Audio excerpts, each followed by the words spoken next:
So technology is going to be the death of me today.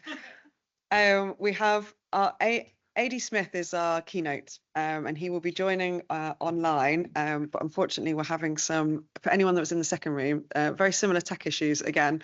And we're working on a current solution to get him up online. So please bear with us. But whilst we're waiting for the tech guys to do their magic, I'm going to try and make sure that you can all get home and get off and miss all the traffic and whatever you need to do. We're going to do things a little bit backwards. I'm going to do the closing address now, and then we will have AD, and then you can all leave and have a wonderful evening. How about that? So a couple of things with the closing. We've got our poster presentations winners to share shortly. Laura's frantically writing names, so I'll also give her a moment. But I also want to do a few thank yous. So first of all, I'd really appreciate if you can give another round of applause to all of our speakers, our panelists, our chairs, our poster presenters, and our stands for today. I hope everyone here will agree it's been a really interesting and quite thought-provoking day. I personally have taken away quite a lot from the bits that I was listening to in the manic that's been going on today, but I still think it was an amazing event. And these kind of events don't happen easily, and there's been a lot of people that have really supported me to run this event today, not just our wonderful chairs that have taken over the sessions today and have to deal with quite a lot of chaos, our amazing student workers today who have been in the background helping out with registration and manning the computers, which has not been an easy task, to poor Ant and some of the other tech guys that genuinely have been the absolute lifesavers for managing or attempting to manage some of the tech. I also want to say a really special thank you to Laura Davies. She is part of my team in health and life sciences, and we could not achieve what we achieve without a lot of her work in the background. She's a phenomenal support, so please can you give Laura a round of applause. I'd also really like to thank Jenna, another Jenna.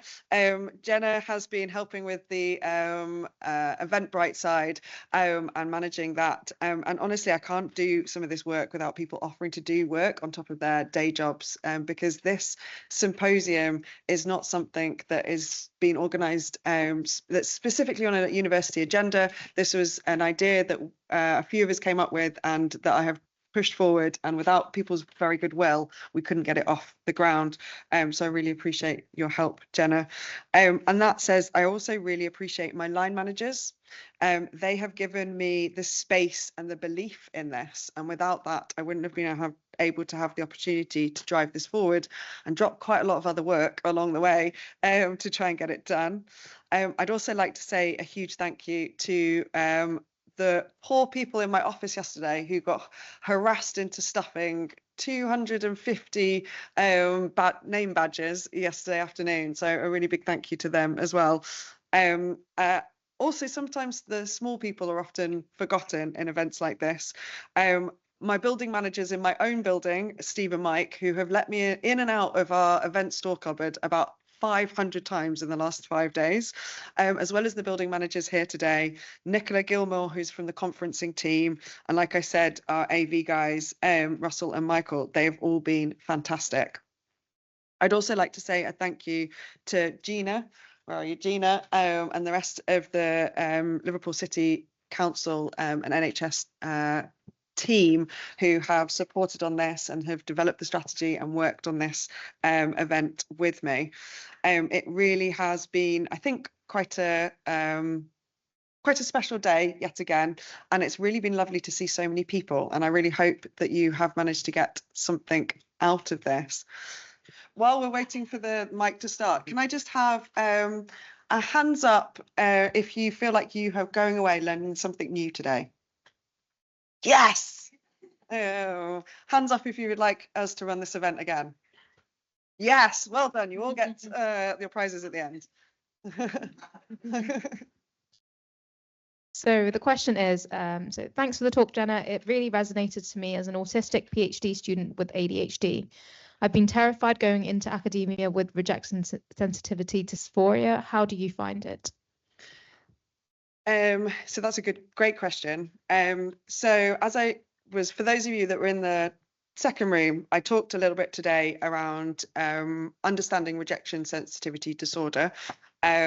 It's something that I've only started to realize that I have myself, and I found it very enlightening to understand what that means. So for anyone that hasn't heard of it, it often means that I perceive any kind of rejection almost like a physical pain.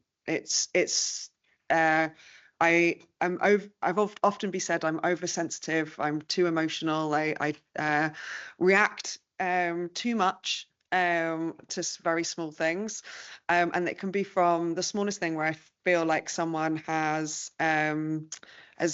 is annoyed with me. They maybe reply to a text message and it seems a bit off, and I'm absolutely convinced they hate me, they're never going to speak to me again, and I'm the world's worst person, and I go through everything I possibly have done and try and make up for it, and I will not be able to sleep, I'll be overthinking it, but it also shows up at work, and so I guess for the student here that was talking about the PhD, I found it very difficult during my PhD, and particularly when I was an academic researcher, because it can often be an environment that's quite critical anyway.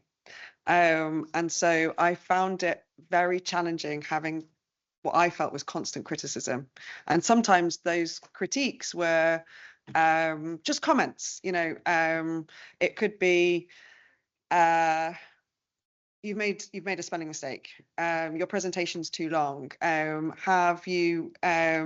haven't you done it? Why haven't you done this experiment this way? Things that for maybe other people they would just brush off and not think about. For me, it would hit me, and I would think about it, and I would overanalyze it, and the negative thoughts would start quite severely. And those of you that heard Sean speak earlier, that internal monologue starts up very, very quickly. Well, that means you're not good enough. You should never have done research. You're never going to be a researcher. You're not clever. Everything everyone told you when you were younger was right. And all of that just because someone has critiqued my spelling. I have done a lot of work on trying to recognize those patterns. It doesn't mean it doesn't happen. I still feel those feelings.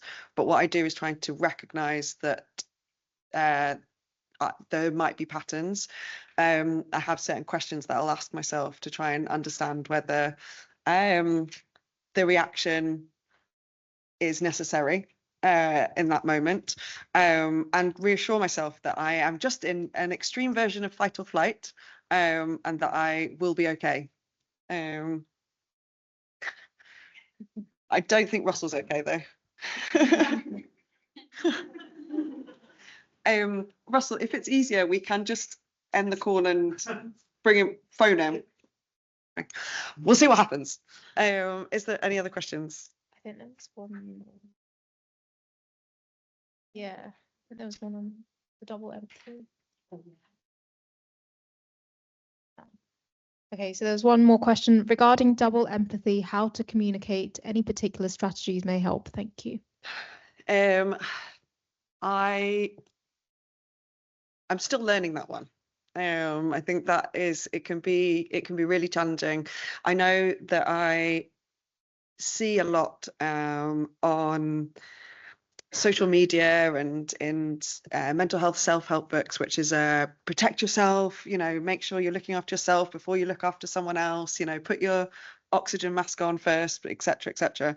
I find that really hard when I'm so empathetic that I just I want to look after other people, and when they're then also trying to do it back, it's just chaos. I'm still working on that one, so I don't necessarily have a great answer, I'm afraid. A lot of this is still a learning curve for me as well. Are there any questions in the room? Just today's been really good, Jenna. I just wanted to know, what's your favourite part about organising these year on year, and what have you learned today that you didn't already know before? I'm guessing I can't say not the tech. I mean, that goes without saying. Yeah. What have I learnt today? Don't use Teams. My favourite part of organising these symposiums, I think, is seeing the community in action. Actually seeing people come together and like the joy and like chatting and like those connections, particularly over the lunch breaks, or when you see people nodding along to comments, etc. I think that really gives me a lot of like hope, and gives me a lot of builds my spoons back up. I can't remember what the other part of the question was. What was your favourite part of organising it, and what did you learn that you didn't know before today? Ooh, honestly, I don't know, because I'm not sure how much I listen to. Ask me that tomorrow. And my favourite part today is going to be when it's over. Sorry, you had a question. Jenna, thanks for your talk before. It's very interesting and inspiring. You mentioned this special, this profound change when you met your therapist. Do you think you were just lucky, or was that just their particular mode of communication, or the fact that they had, neurodiverse characteristics too? Was that special meshing of personality that made it really useful? And how has it changed your life, and particularly what techniques have helped you? Thank you.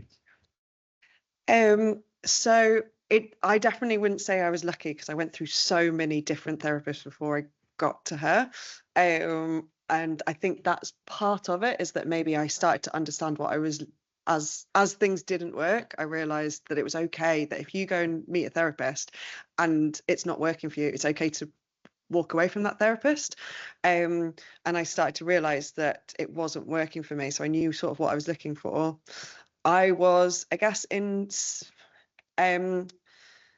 lucky in the sense that my mum knew me very well. So when she was ringing round therapists, she was able to explain a bit of who I was and what some of my, past issues were, which allowed her to find a therapist who she felt understood those. When I got into the therapy room, that's when the therapist shared with me that she was neurodivergent herself. And she had actually been kind of considering amending her therapy and trying to kind of do more therapy specifically for neurodivergent people. She now only has, when I met her, I was maybe one of two neurodivergent clients. She now only has neurodivergent clients. She has she was I don't know if I was her guinea pig or she was mine, I'm not sure, but we've evolved together, I think, over time, and that's been really helpful as well for me. Like, I'm someone that has to understand, so she explains a lot of the therapy, and she explains how she's changing the therapy, which has allowed me the understanding, as I talked about in the talk, to understand that there are real major gaps in our therapy that we have today, because she was so open about it. So that for me also helped with with moving me forward. And I think the reason it's had such a profound effect is because I wasn't being forced to fit into a box. I just can't do CBT. I don't know what it is about it, and I see a few shakes, and I know a few people are like that, and not every neurodivergent person is like that. Some neurodivergent people love CBT and it really works for them. My mum loves it. I don't know what it is. I cannot do it. I also can't do any kind of therapy that has homework. Just takes me back to school. It's not going to work. So anytime I was in a therapist and they were like, go away and write down your feelings and come back to me, I was like, nope. So whereas my therapist is like, go away and scribble in a notebook until all your feelings come out, and I'm like, yes, that is a bit of me. So I think it is about finding someone that is right for you, and that is probably what really helped. What, sorry? It's your next book. Is my next, maybe watch this space. For the people online, just to explain, we're having some technical issues with getting AD into the call. We may end up having to end the call. We will record it and we'll send you the link to watch after the event, if that is the case. And those obviously in the room will be able to watch live.